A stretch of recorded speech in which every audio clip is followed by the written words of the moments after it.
It's May 22nd, 2009, and Steven Soderbergh is releasing the second of 6 planned low-budget, shot-on-video movies for Mark Cuban's Magnolia Pictures, The Girlfriend Experience. It's about a high-priced escort and stars 21-year-old porn star Sasha Grey, so you might think Soderbergh's having a midlife crisis. But don't worry, it's much more cerebral than sexy. True, but I'll be honest, I couldn't help but feel a little bit like Nelson Muntz after he and Bart Simpson watched Naked Lunch. I can think of at least 2 things wrong with that title. I'm sure many fans of Gray's X-rated movies also felt like Milhouse and Friends after viewing another R-rated art film. Come on, Bart! We're gonna go sneak into an R-rated movie! Let's call Bart and Fink. I can't. I told my dad I'd wait for him. Bart and Fink! Bart and Fink! Bart and Fink! Soderbergh really has a history of these misleading titles. I mean, there's Sex Lies in Videotape, Full Frontal. His interests are more than skin deep. Welcome to the Filmographer's Podcast, where we study a director's entire career, one film at a time. I'm Keir Graff. And I'm Michael Moreci. In our first season, we're turning the spotlight on Steven Soderbergh, one of Hollywood's most fascinating and versatile directors. We discuss why each of his films succeeded or failed, always looking at them in the context of the Hollywood landscape at the time they were released. As always, we want to know how working artists make a living doing what they love, because we are working artists who make a living doing what we love. We hope you'll join us on our journey to watch or rewatch all of Soderbergh's movies.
Keir, don't tell me that that was the actual trailer. Half of it, anyway. Unlike the truly alienating trailer for Bubble, at least the images in this one do hint at what the movie's about. But, like Bubble, Soderbergh seems determined to keep audiences guessing. We can discuss whether or not that was a good strategy when we get to our discussion of the box office. But first, please kick us off with your one-sentence summary of The Girlfriend Experience. Okay. Chelsea, a sophisticated New York call girl, navigates the world of sex, power, and financial collapse, attending to the needs of one anonymous client after another, while her own needs become more and more locked up inside of her. Nailed it. And those bottled up needs drive her mystifying decision to fall for one of her Johns. But fortunately, this is not Pretty Woman. Now, before we share our personal reviews, I want to talk briefly about how the film came together. As always, that's a pretty interesting part of the story. Although we can see some of its origins in the shot-on-video, partially improvised film Full Frontal, which you can also listen to our episode on that in our archive. The Girlfriend Experience is really a direct successor to Bubble, not only because it was second of 6 planned films for Magnolia Pictures, a subsidiary of Mark Cuban and David Wagner's 2929 Entertainment, but because of the way it was made and released. Like Bubble, it was shot with non-professional actors, with one notable exception. I think we can definitely agree Sasha Grey was a professional actor in a different field. It was using a digital camera, this time a next-generation RED camera. It was shot with available light. Soderbergh added light to 2 scenes, decisions he now, of course, regrets. I'd like to see him just up at night, you know? He's like, oh. Man, yeah. Why'd I bring in that light? It could have been so pure, all available light, but no, I had to add light to 2 scenes. It would have been his avatar otherwise. It was the light that did it. And the script, like Bubble, looked more like an outline than a screenplay. You can find a script online, but it's really a transcription since the performers improvise their dialogue. So don't go looking for the script to the girlfriend experience to get insight into how it was shot. Yeah, which is kind of a bummer because, like, actually, side note, like, I'm someone who's interested in reading scripts, especially when I was younger and, wanting to see how they looked, how they're, how they felt. Most of the scripts, in quotes, that you find online, like if you go to Amazon, you're like, I want to buy the script to so and such and such movie. It's just a transcription of the actual movie. So it's not even what the screenwriter wrote. There are some scripts, like if you buy like the Hateful Eight script, that's like Tarantino's script. Yeah. But most of those are just transcriptions. Yeah. And even like the shooting script series, which I used to be a big fan of when I was younger, I feel that those are generally kind of adapted to reflect what you actually saw in the movie. Because I don't remember seeing like, large things that didn't actually make it to final cut. Yeah, no, exactly. I mean, I think you have to go to like old school novelizations to really like, wow, this was not in the movie, reaction. Or pony up on, like abebooks.com or something to buy actual scripts. Which some of those can get quite expensive. I really wanted to buy Paul Newman's The Verdict. There was a shooting script available for sale, but it was a little rich for my blood. So our friend Jason Silo at Full Cast and Crew ended up with that treasure. Oh, wow. I didn't know that. Yeah. Oh, good for him. Yeah, that's a very cool collector's item. Yeah.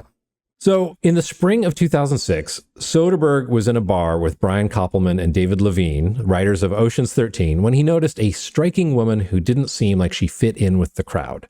The writers explained that she was a high-priced escort who offered GFE, or the girlfriend experience, which was more about simulating a relationship than just sex. Now, it's not immediately clear to me how Koppelman and Levine were so able to quickly identify her, but I'm sure it was something that they learned in their research. I'm sure it was an academic observation. Oh, yeah, definitely. It was just, it's total academic exercise. Nothing more than that, guys. Yes. Soderbergh was intrigued by the story possibilities, and so the three of them put together a 6 or 7 page outline over a few days. In November of that year, Soderbergh saw the profile of Sasha Grey in Los Angeles magazine. The article was called The Teenager and the Porn Star. In the opening paragraphs, author Dave Gardetta sets the scene with a porn shoot and describes adult film director John Stagliano's career arc as being similar to Soderbergh's. I love this so much. This is so...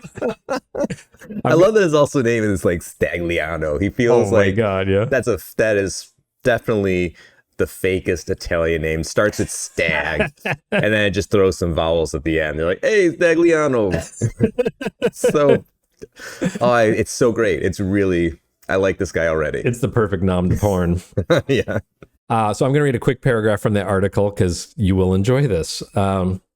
Stagliano has enjoyed a career arc not unlike that of Steven Soderbergh. In 1989, in a movie called The Adventures of Buttman, Stagliano ditched the decades-old scenarios and stock characters of X-rated films, the pizza men and nurses and detectives and stranded motorists, and instead filmed just sex.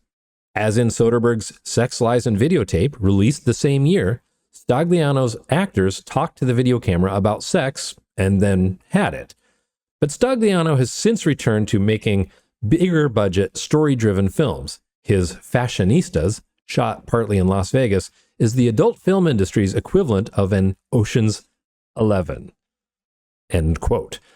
So I'm guessing probably everybody in town was telling Steven Soderbergh, hey, you got to read this. Like it arrives at everybody. People actually used to subscribe to paper magazines. It would have landed in people's mailboxes and people would have pointed it out. Yeah, his phone was blowing up that morning. For sure. Yeah. Also, season 2 of The Filmographers.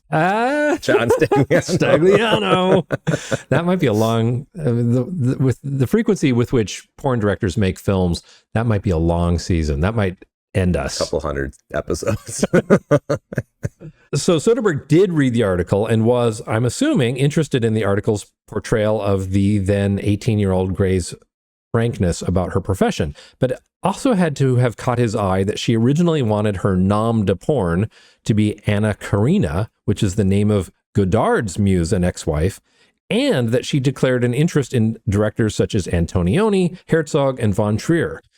And apparently her MySpace page, those were big at the time, also referenced her interest in the directors Harmony Korine, David Gordon Green, Agnes Varda, William Klein, and yes, Steven Soderbergh.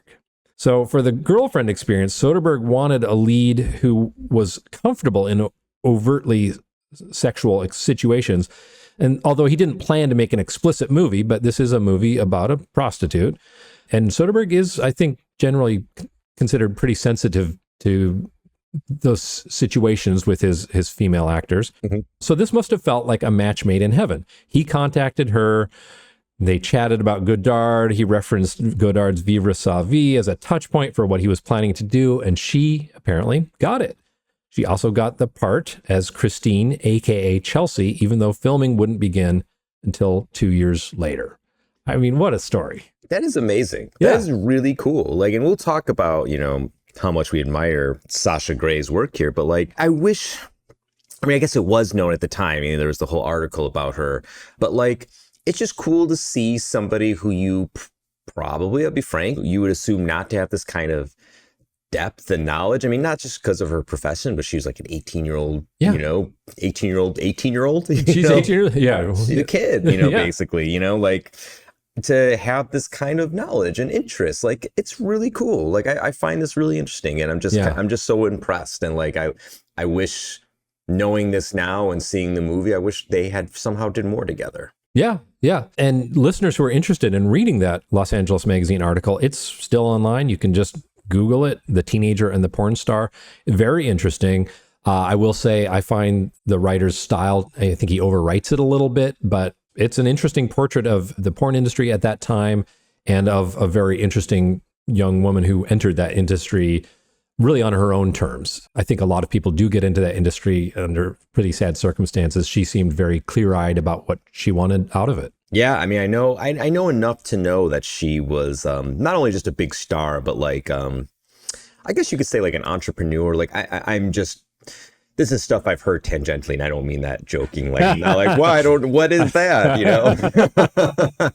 But I do know that she is cut from a different cloth in the sense that like, she made something of her career that most actresses, performers, whatever you want to say, like her, did not. In the magazine, she talks about her awareness that careers in that industry are typically short. And so her desire to be very smart with her money and invest for the long term and just, get something out of it and not be washed up, in her mid-20s. Yeah. Well, good for her. So Grey was pretty much the only professional performer in the film. Like Bubble, the cast was mostly non-actors, although unlike Bubble, and probably because the film is set in New York instead of small town Ohio and West Virginia, many of them are professionals just in other fields. Levine, the screenwriter, plays a handsome client who upends her life.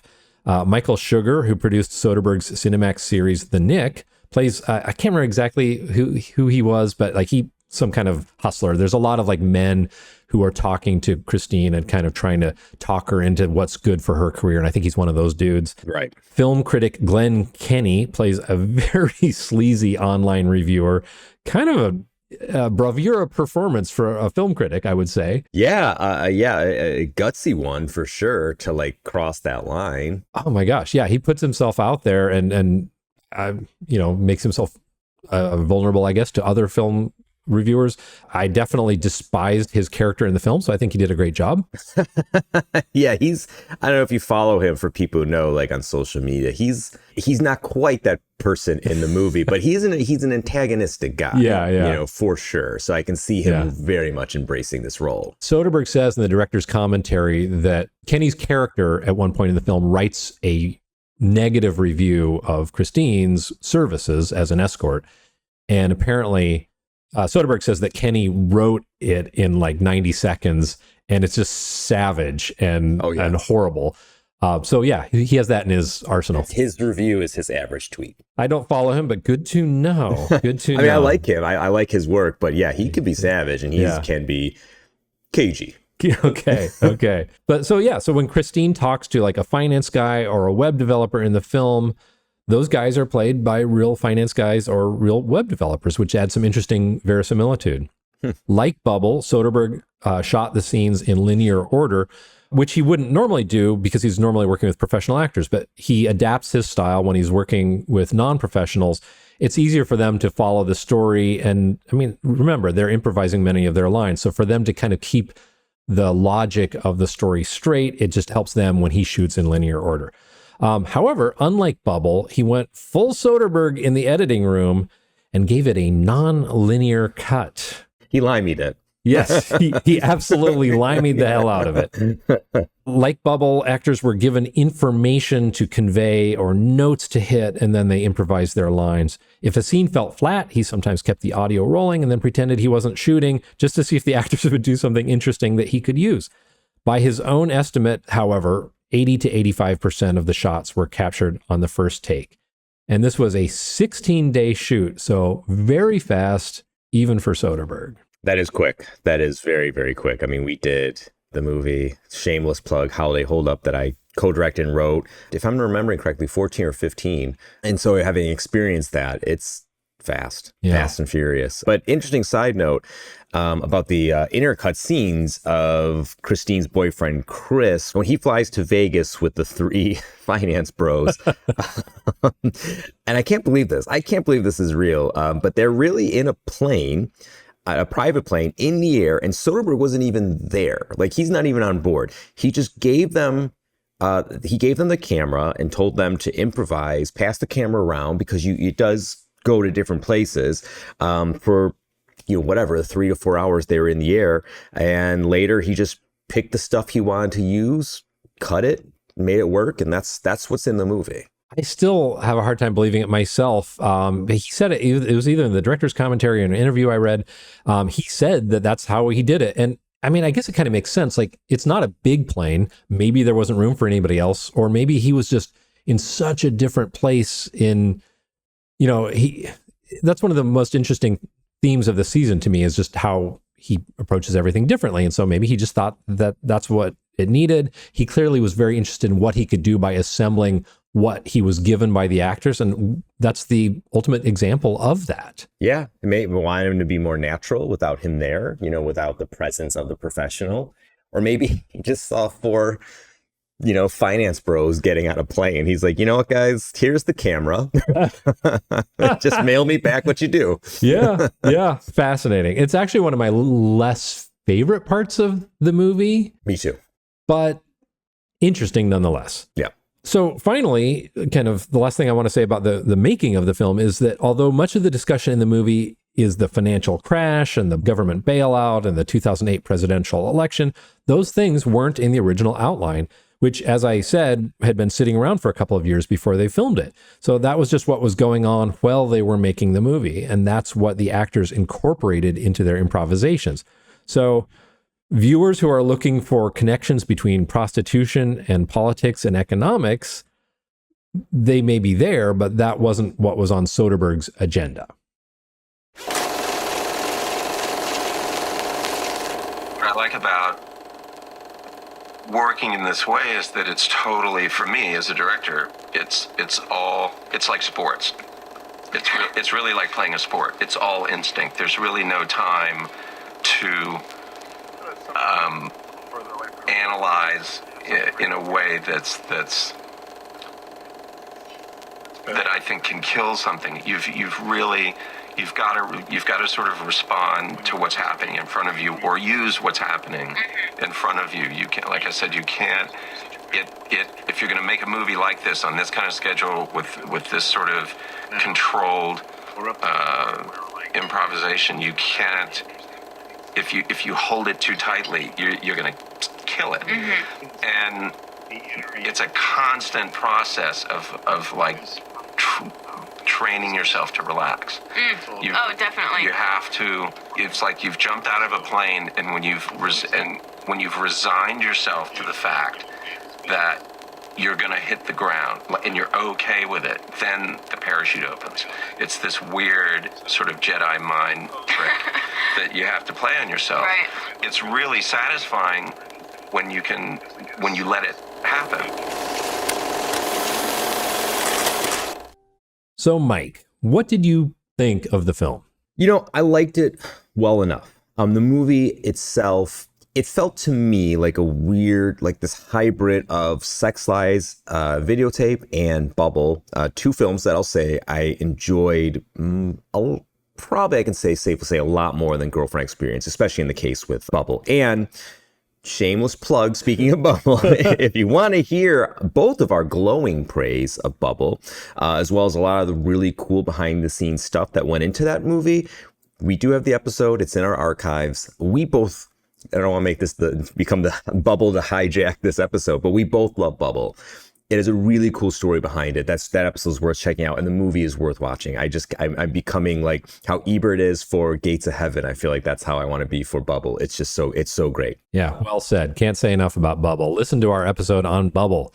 Yeah, I mean, I think it's worth being goofy because it's like it has a goofy title, Bubble. It sounds weird, but it's excellent. It's truly excellent. Now, as for Girlfriend Experience, I was really intrigued at first, and I was especially impressed by Grey's performance. She is so magnetic. She's beautiful, and she's charming, and she's mysterious, and all of those things work to really draw you in. But like, unfortunately, those qualities that you get from her, like the moment that you see her, like she is just like, has that, whatever that star quality is, you see her and you're like, oh, this person's got it. At least in this movie, and I don't want to say that this is about her or any other performance, but her performance in this, all those qualities prove to be on the surface and they don't really go much deeper. And I think it's a shame because Grey, her presence and her ability that is there, like I didn't realize she was that young, that she 21, did you say? Yeah, she was 18 when the article about in Los Angeles Magazine came out, and I believe she was 21 when they made this or when it came out. Yeah. I mean, she's so young and she has so much ability, and she makes you want to know more and get more from her. Now, that is part of the movie's point, which is something I need to reconcile with, because Chelsea as an escort is very guarded and protective, and she has to be. And that armor that she shields herself in, as intercut in the movie, is an interviewer. That's ironic because it started with a piece in that paper that you referenced earlier. Yeah. Part of this is an interviewer interviewing her about being an escort. So it's kind of this weird meta thing, if you know. But that armor that she has bleeds into her personal life. And that's something that the journalist talks to her about and tries to break down. She's pretty cold and she's pretty detached. For example, the scene where she tells her boyfriend that she's leaving for the weekend with this client that she just met, and maybe it's the end of the relationship and maybe it's not, it really shows you how cold that she can be. Yeah. He doesn't even seem to, he does a really good job in that scene. I forget the actor's name, but he does a non-professional guy. He does a really good job. Like, he can't even comprehend this. And she's like, it's no big deal. This is just what I'm doing. And maybe I'll come back and we'll be fine. And maybe we won't. I don't know. And part of her reason for doing that is she's guided by astrology or numerology, or I can't remember, but she's got some kind of like books. They reference these books that she uses to kind of look for signs in her life or whatever. Yeah, which is something, as a quick aside, that was a very strange part of the movie that exists but isn't explored, and it's important enough to motivate her to this potential life change, but it's referenced so obliquely, like it's kind of a failing of the script. But that aside, so this is the problem I have with movies about this type of character. Like, you want the distant person to eventually warm up and reveal something about themselves, but how do you do that without being hokey or, betraying their character? The bad version of the Girlfriend Experience would be like, Grey has a secret desire. Like, she wants to dance, and she wants to just give up this life of escorting and pursue her dreams. But you don't want to do that. Yeah. You know, but like, there's got to be something that draws the viewer deeper. She draws you in. Grey as a presence draws you in, and it's the movie's job to draw you deeper, but the movie never really does that. And seeing that the Girlfriend Experience hangs on Grey's character, any evaluation of the movie comes down to an evaluation of her character. I found that character to be a little too flat. It wasn't enough. Grey was good, but I don't think she was given enough to do. So I don't put any of the fault on her. I think she was great. I think that knowing what I know about now that you've discussed and brought to my attention about the screenplay in quotes, how it was just basically an outline. It's a shame because they asked a lot from her, a 21-year-old in her first dramatic performance. I don't want to discount her other work because that's real work. Not discounting that at all, but like her first narrative dramatic performance, 21 years old. They're really asking a lot for her. I think it was a little bit unfair of what they asked from her, in fact. And I think that given a better script, and I would even say a little bit more direction, the movie could have been more, and her performance could have been a lot more. I think they left a lot on the table with her presence in the middle of this movie. Yeah. Yeah, this is a film where I think Soderbergh's working method and attempt to find something new is ultimately more interesting than what we see on the screen. Mm-hmm. It probably gives ammunition to Soderbergh critics who think he's a little chilly, because I do think this one feels a little bit cold. It's a nice looking film. It's for his kind of shot on video improvised films. It's one of the better looking ones. It's got a lot of interesting framing. Sometimes he sets the focus deep in the background and the characters in the foreground are out of focus, but it's kind of a beautiful composition. But it does feel, you mentioned the word surface once or twice, and it feels like it's more about surfaces than getting to the core of things, I guess. Mm-hmm. I do think Grey is a really interesting choice, and she's not bad at all. But her performance, as you say, is very reserved, very interior. It does make sense in terms of her character, but it's just not that engaging either. It reminded me a little bit of Micah Monroe in Longlegs, who in that movie underplays her part to the point of near catatonia. I mean, and I can't say for sure because I've only seen one movie with each of these actors. But, my impression was that Monroe simply can't act, whereas Grey was making a choice not to act, which was probably the correct choice.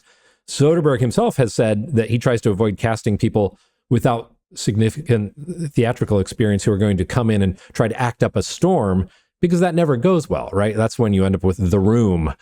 Yes. So it is better to just ask people to be very natural. And again, I think that they both understood what her character is guarded, and that's all, appropriate. But then it just doesn't give us a lot to hold on to.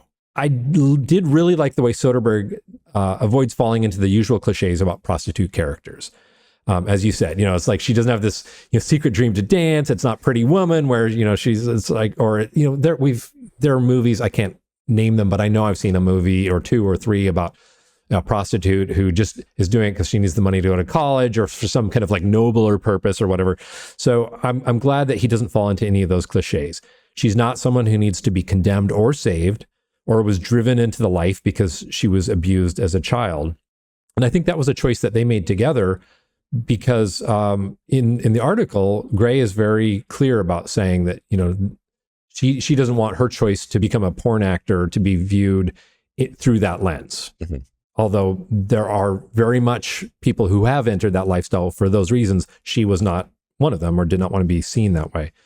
And I think he's honestly more interested in her character as an entrepreneur, which is so Soderbergh, right? He notes in the commentary that the rise of the web allowed many prostitutes to free themselves from pimps, which also allowed him to avoid the cliched pimp character. He does include various men, obviously, who want something from her, whether it's sex, companionship, money, a free blowjob in exchange for a good online review, or, almost touchingly in the movie's climax, and I use that word advisedly, just to be held. I mean, the final scene of the movie is a guy who hires her. He wants to be held. Yep. I think it's interesting how Soderbergh and Grey used things from their conversations with real GFE escorts in the film, like the fact that her character keeps a journal so she can remember what she wore and what the client talked about, so she can more convincingly play his date the next time around. Apparently, some GFEs would actually read books or see movies their clients were interested in, so they could better play the part of a romantic partner.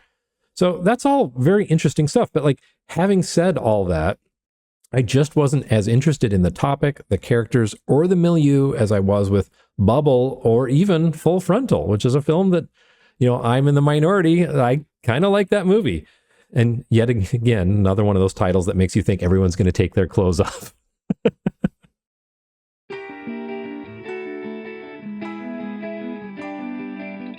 Hi, it's Keir with a brief interruption to our episode on Steven Soderbergh's The Girlfriend Experience. If you enjoy this podcast and learning more about this fascinating director's unpredictable career, please show your appreciation by joining our Patreon today. Visit patreon.com/thefilmographerspodcast and join at whatever level fits your budget, from absolutely free to $6 per month. You're not going to do any NPR jokes today? None? Sometimes they do these emergency fundraisers, and they're often a lot less jokey than Mike. Okay, fair enough. We produce this podcast because we love the work and we love sharing our discoveries with you, dear listener, but we'd also love your support. Please join Patreon supporter Mark S. and say, yes, I love what you're doing, and yes, for a few bucks a month, I will happily get subscriber-exclusive Filmographers content. You can find levels of support and the perks for each at patreon.com/thefilmographerspodcast. Come on, who wants to be Magic Mike? If you listen and you love what we're doing, please show your support today.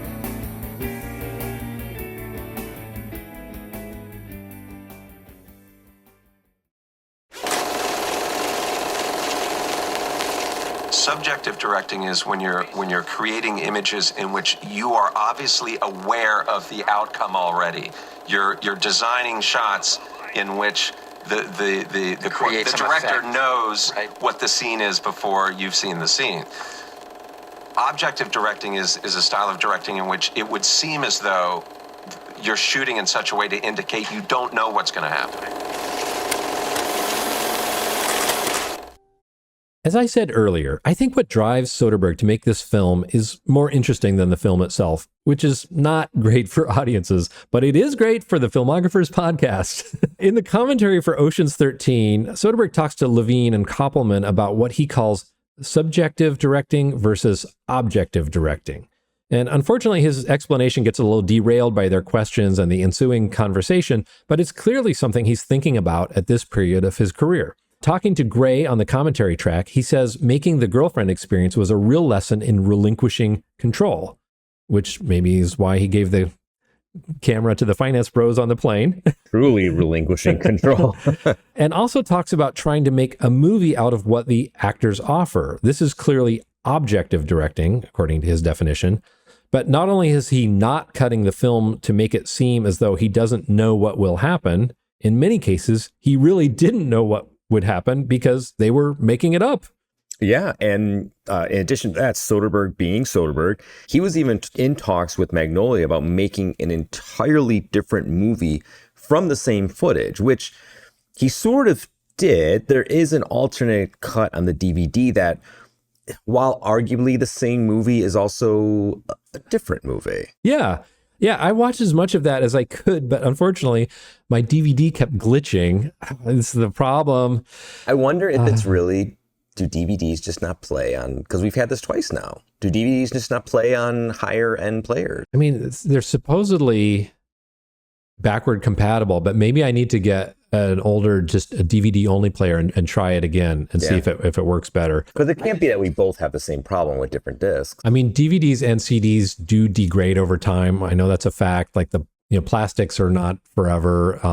The foil under the plastic coating sometimes gets imperfections. But yeah, that's a good point. I'm going to buy an older DVD player and try it again. I was able to watch most of it. And actually, I think I might have liked it more than the original cut. It didn't seem to have, unless it was during the glitch part, it didn't seem to have the long flight of the bros to Las Vegas, which I think was an improvement. But, the main point is just, it's wild that Soderbergh couldn't be satisfied with making only one movie with all the footage he got. Sometimes I wonder if he really is like Prince, where like we all know he is wildly prolific, like while he's alive. But when he dies, we're going to find out he was 3 times more prolific than we thought, and they're going to release another 80 Soderbergh films. I mean, I hope so. I would love that. I mean, hell, we already know Mr. Neff exists. Yep. I mean, it's been screened. It exists. Is there a boyfriend experience? Half frontal? What is he hiding here? Oh my God. Yeah. This is going to be our life's work. This season 1 of the Filmographers podcast. I mean, live forever, Steven Soderbergh. But, I can see us coming, We tried to get out, and then he pulled us back in.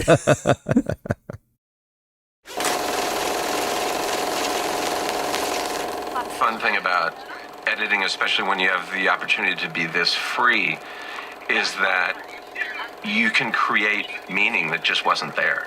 Yeah. Or that was actually, you can take something that meant one thing and make it mean the opposite, literally, just through juxtaposition.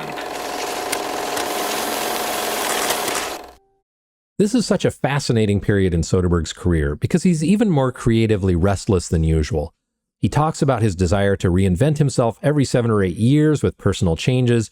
And of course, he's only a few years away from announcing his retirement from film. Spoiler, nonetheless, we still have a lot more films to cover. Talking about his interest in objective directing, Soderbergh told Scott McCauley of Filmmaker magazine, quote, "I guess it's something that grows out of my frustration with the norms of cinema, narrative storytelling, and the fact that I'm convinced that the gains that can be achieved through presenting something that seems like it is really happening in front of you are more significant than the gains you get from something that doesn't seem as real, but is better constructed.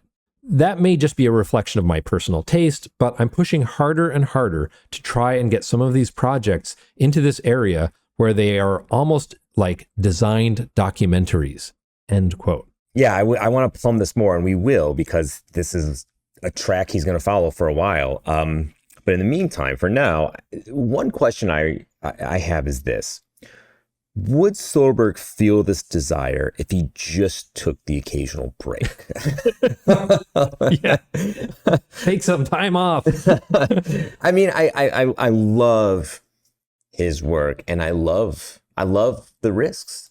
I as much as I was kind of, I think we were both, mid, as the kids would say, on Girlfriend Experience. Yes. I still enjoyed it, and I still enjoyed the attempt, and I'm fascinated by the story and what drove it, and hey, this is what got a movie made. This is what intrigued him at that moment. And he said, hey, let's go try to make this thing, and we can make it loose, and we can do it in all these ways that we described.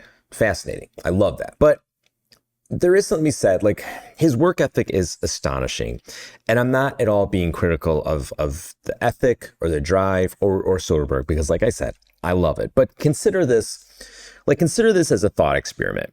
You know how it is, this life in the creative arts. You, me, everybody, we need some kind of fuel, like something that gets those creative juices flowing, and inspiration comes from any of many sources.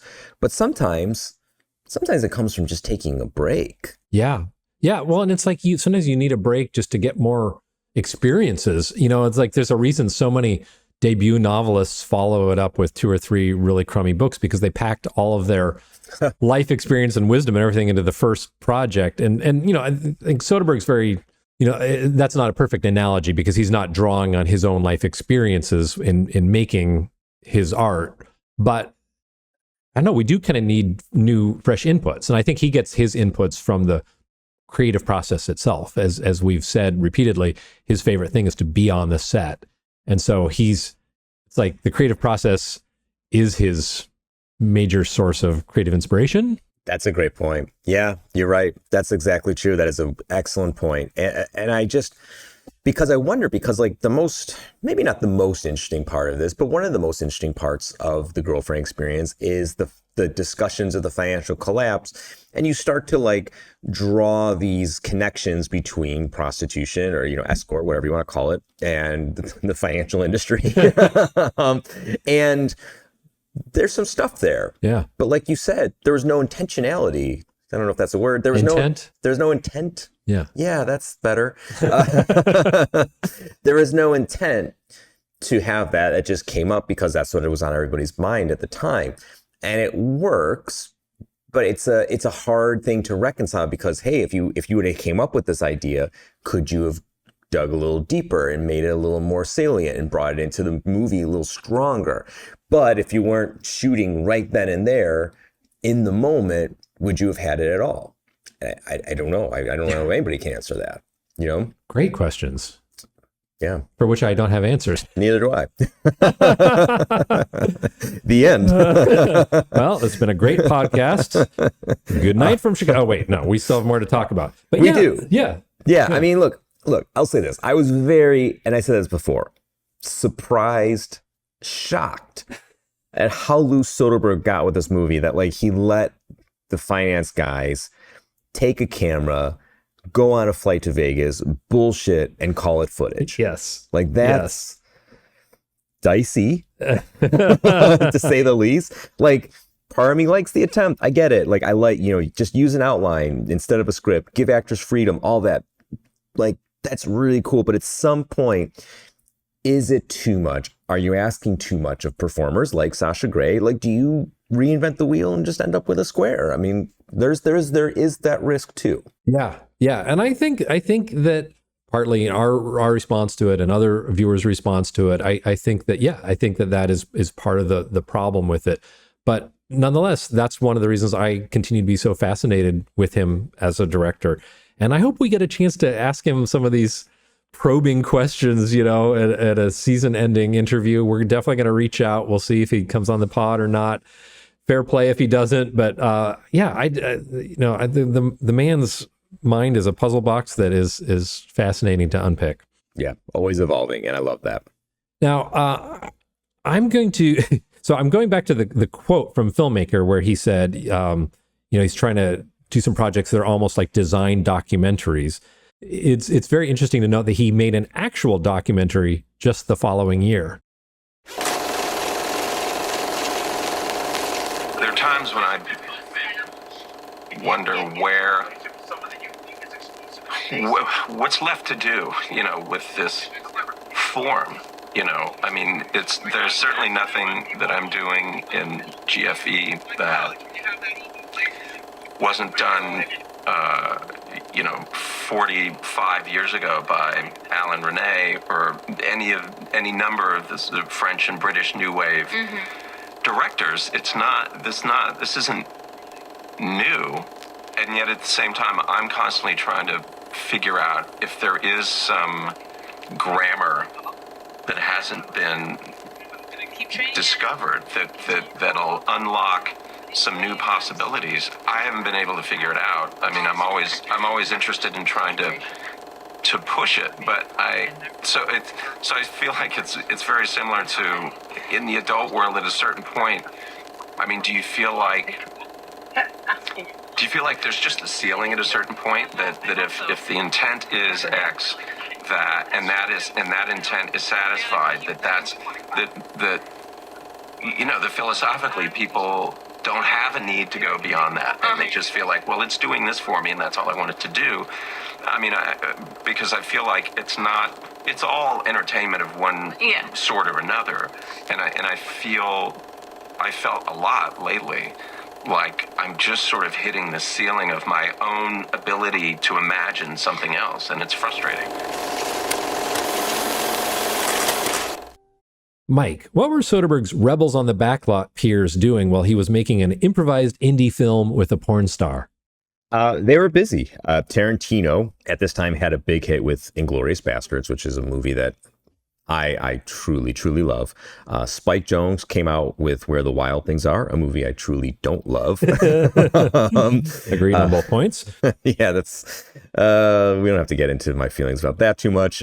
David Fincher was working on The Social Network, a masterpiece. David O. Russell was getting ready for his comeback, which would take the form of The Fighter, a movie that I don't know, I'd have to revisit. I really liked it at the time. That's an interesting one. And Paul Thomas Anderson was enjoying or suffering through, who knows, a 5-year interlude between There Will Be Blood and The Master.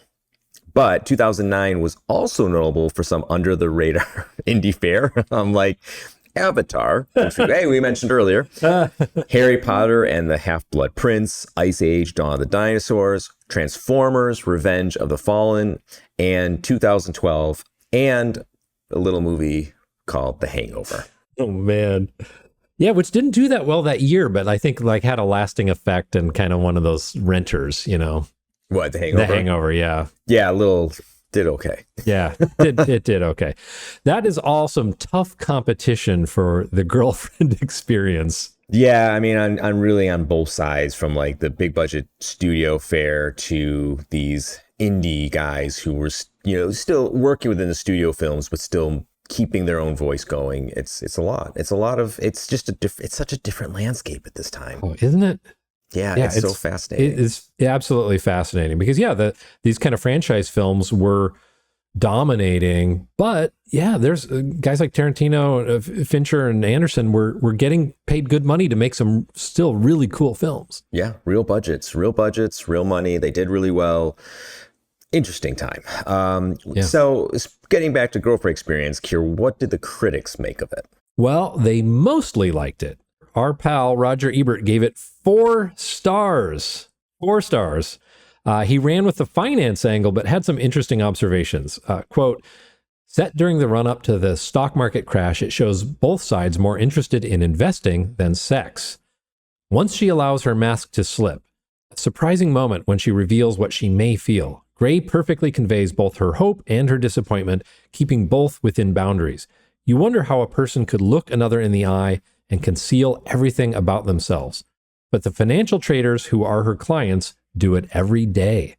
Their business is not money, but making their clients feel better about themselves. End quote. What an interesting observation. Excellent. I mean, absolutely excellent. I mean, that's was Ebert's gift, It's so he unpacks this really complex stuff, and the way he writes it is just so you get it. You immediately get what he's saying and the connection he's drawing. It's just perfect. I loved what he wrote about it, but I definitely quibble with the star rating. To me, it's a kind of a 2.5 star. There are films that we absolutely adore of Soderbergh's that, Ebert gave 3 stars to. So who knows? Stars are not the most important thing. The insight is certainly more important. A.O. Scott of New York Times looked into the future to imagine how this movie might be remembered, writing, quote, when the turmoil of the last 12 months has receded and the 10th anniversary deluxe collector's edition comes around, sidebar, we're still waiting for that, this strange, numb, cinematic experience may seem fresh, shocking, and poignant rather than merely and depressingly true, end quote. Very interesting. That's a good point. I mean, I wish we did have that collector's edition, but that is a good point that, like, in the moment, it's like after 9/11 happened, we had just a string of war movies that came out, and they're good. They're all, I don't remember all of them. I remember quite a bit of them being good. I also remember basically all of them being unsuccessful because nobody wanted it. Yeah. It's too much. Yeah. Well, it's like the COVID story. People, during lockdown, everybody started writing their COVID novel, and editors were like, "Don't send me your COVID novel." Like, right. Nobody wants it, No. And interesting, we have not seen a space. There have been a few just starting to come out now, and a couple that have been well received, but it's not been a flood because, we lived it very recently, and we're not ready yet. 10 years from now, maybe be more interesting. Yeah, I agree. Variety's Ronnie Scheib said, quote, despite the pic's erotic subject matter and star, vet porn diva Sasha Grey, nothing could be less sensationalistic or moralistic than this fascinating study of free enterprise in free fall, end quote. It's a good tagline. Yeah, it's not bad. They could use that on the poster. On the 10-year anniversary. Yeah, with that disc we're still waiting for. Owen Gleiberman of Entertainment Weekly called it a bite-sized, semi-improvised shot-on-DV doodle and said it was one of the best Soderbergh had made. J.R. Jones of the Chicago Reader searched for middle ground. It's a modest success that makes one wish Soderbergh could find some happy middle ground between funky experiments and Ocean's 11. So I take it that Rosenbaum passed on the assignment. Yeah, I guess. I'm sure they offered it to him. He declined. So again, mostly positive reviews, but there were definitely some haters. David Edelstein of New York Magazine wrote, quote, most of the dialogue is listless, and no matter how much Soderbergh snips and stitches, the movie is a corpse with twitching limbs, end quote. Ouch. And Peter Bradshaw of The Guardian delivered the coup de grace. Quote, I don't think Soderbergh has ever missed quite as badly as this. A shallow, negligent piece of work, badly acted and casually put together, end quote. Watch the underneath, buddy. Yeah, there you go. Yeah, I didn't love it or hate it, but generally I think it's a good sign, when a work of art polarizes people. I mean, at least it means it's art, right? And I think we can all agree that this was not casually put together. I mean, I mean, the word casual almost applies, but it was like a rigorous intellectual process that resulted in a more relaxed shooting style. Yeah, it reminds me of like the false impression that people get about, this goes back to like my writing grad school or undergrad days, where people discover like Raymond Carver for the first time. And you think like, oh, it's so simple. I can just write like Raymond Carver. It's just so, he doesn't use big words. He doesn't have any, adjectives. It's all just very matter of fact. And I can just do that because it's so stripped down. So stripped down equals easy. But the way Raymond Carver writes, or Hemingway writes, or whatever, whomever you want to throw into that mix, may superficially seem easy, but it's actually really, really difficult, and just as calculated as somebody who writes, beautiful lyrical prose.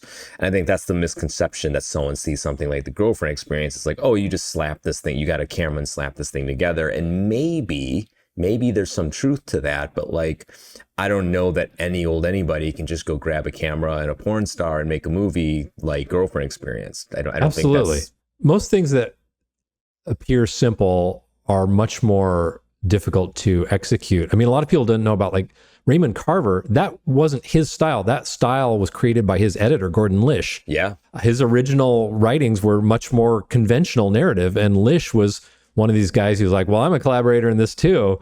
And he pared away. And at first, Carver didn't even like what he had done. But then when it was well received, well, he was in on the project too. So I changed my mind. I love it. That's so great. This is my new thing. So Mike, how did audiences like it compared to the critics? Well, the critics liked it more than paying audiences. Okay. I can say that. Yeah. The movie opened to $163,000 in its opening weekend and went on to earn just over $1 million worldwide, which ultimately is less than its budget of $1.3 million. It was no Avatar. It certainly was not. Literally nothing else was. It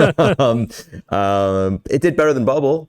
So that's good. I mean, not Soderbergh's worst box office performance at all, but it still lost money, at least theatrically. Again, the rule of box office thumb is that you have to at least double your budget to hope to break even, as theaters take half the door. Now, assuming you want to spend more money, any money, marketing the movie, really, we're talking even more than doubling the budget. So all of that, well, that's just theatrical, because you also have, in this case, or in most cases, DVD, and then eventually streaming, which is, gaining more and more steam at this time. And in the case of The Girlfriend Experience, it did become the basis for a 3-season series on Starz put together by Lodge Kerrigan, Amy, Seimetz. I love her work. She's terrific. Seimetz, starring Riley. We're going to say, what do we say pre-show? Keough, starring Riley Keough. If any of you are listening to this, I doubt that you are, but if you are, I apologize. I apologize to everybody listening to this, as a matter of fact. Because I think Riley Keough's work is fantastic. We're going to talk about her soon enough, because she's in one of my favorite Soderbergh movies. I'm not going to say which one. I think it's the only Soderbergh movie other than that she's been in, so you probably can guess. Yeah. Here's your first clue. It's the only thing possible. So anyway, the licensing fee to Starz, we're not privy to that deal, but there had to be some fee, some money in residuals. So there's something more there. And if you're looking at 3 seasons of television, a $1.3 million budget, maybe you get some money back. Yeah, quite possible. I would say that discussing that series would make a good Patreon exclusive, but I think we have enough on our plates as it is. We still haven't gotten to the Nick. Besides, Soderbergh is only the executive producer on that, and we all know what the executive producer credit usually means. Big money. You are Christine. I am. You didn't tell me she was so beautiful. She's great. I'm on my 2nd year of law school. I do realize it's your passion. But did you and Avery talk about it? It's whatever you're comfortable with. And how much you want to get paid. Now, I already have a couple of exceptional men in mind. But I have to judge pretty quickly whether I should work with someone. So, what are you comfortable with? Yeah, I'm fine with all that. So, Mike, what do you think the girlfriend experience is really about? Well, I don't want to sound banal and say it's about relationships, but I kind of think it is about relationships. Like, there's a lot of ideas in the film about the transactional dynamics of relationships, how much we give, our time, our money, ourselves, and how much we get in return. It's kind of the coldest look at relationship through a capitalistic lens. I like saying basically everything is transactional, and maybe that's true. But I don't know, if it were true, would we want more? And Grey's character seems to want more. Everybody seems to want like a little bit more. They want the experience, so it says so in the title. They want the experience. They want a certain crafted, molded thing. They want the transaction, but they want the transaction to be suited to them. So it's specifically to them. It's more than just a transaction. It's something specific. Like, if we didn't want more, in Grey's case, would we be looking to numerology and astrological signs and discussing our feelings about a relationship with friends? Would we care when the transaction is over or has run its course? I would argue we wouldn't. So it's more than that. As much as we like to reduce relationships to just that, it is neater. It is definitely neater to make it transactional. We do as humans crave more, and we are more. The unfortunate thing, though, is how distant the girlfriend experience tends to stay away from that. Like Chelsea, it coats itself in armor and never really penetrates into anything deeper, deciding instead to stay on the surface. What about you? That all said, what did you think the movie is ultimately about or trying to be about? Well, Soderbergh said it's about control and the way we have to convince ourselves that we have some control and that there is some order to the world. And it's about how Christine meets someone who upends that. But that part of the movie didn't really resonate with me. I totally didn't understand how she used astrology or whatever to suddenly say, yeah, I'm going to ditch my adoring boyfriend, who, by the way, puts up with her lifestyle and seems like he can deal with it. I'm going to ditch him for this random John. I think it does play better as a critique of capitalism. The relationships are almost all transactional. She's hustling and promoting herself. Her gym trainer boyfriend is hustling and trying to introduce a line of athletic apparel. And of course, lots of the minor characters have side conversations about money and stuff like that. So what it ultimately left me, well, I don't know, I guess, which is why it ultimately left me feeling a little flat, because I'm just not that interested in money, or at least art about money. Money is something I'm sick of having to worry about in real life as a working artist. Soderbergh also said something that really makes sense given the way he thinks about technology and his profession. Quote, as we were making the film, I didn't consider prostitution as a metaphor for anything. The film is about exactly what it's about. One of the things that I felt was interesting about that world now is the effect on it of technology, and the fact that somebody in the position of our protagonist can take more control over how they organize their business. That's something that 15 years ago didn't really exist. The web has sort of eliminated the agency and the pimp. In terms of a business model, I would think that's a much more efficient way to make money. So maybe it is all about money. Maybe it is. I mean, it seems like a very Soderbergh angle. Like he's hearing that, and this research we've done, I can see that being the thing that interests him. And it is interesting. Yeah. It is an interesting thing. I mean, I think now, like, we look at it, back at it, it's kind of is, to use the word again, banal, because like we're so used to web-based transactions and market proliferation and growth. But at the time, it was kind of a wild west of like, you can make a business online, you can make yourself a business online.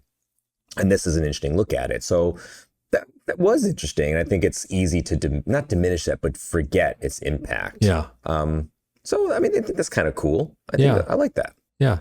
And Sasha Grey actually said something that had completely eluded me that was really insightful too, which is just that, the title itself is a window into the movie, in that, I was kind of, when I learned about like what a girlfriend experience escort provided, that I just kind of stopped there. But it is also about her experience as a girlfriend, her character's experience, that is, and her boyfriend's experience of her as a girlfriend. Like, so you can actually take the title and kind of apply it to multiple relationships in the film, not just the relationship between the escort and their client. Yeah, that's a great point. That's a really good point. I didn't think about that at all. Totally eluded me. Well, I've got one more question. So going back to your quote, if Soderbergh is realizing this at this stage of his career, that he is Christine, is Hollywood the pimp?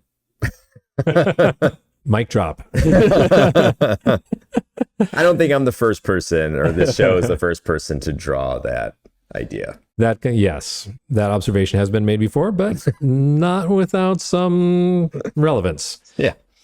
Listeners, have you seen The Girlfriend Experience? What did you think? You can reach us on Instagram at The Filmographers, on X at FilmographerPod, on Letterboxd at Filmographers, or just send us a good old-fashioned email at thefilmographerspodcast@gmail.com. If you enjoy our podcast, please show your support by joining our Patreon at patreon.com/thefilmographerspodcast.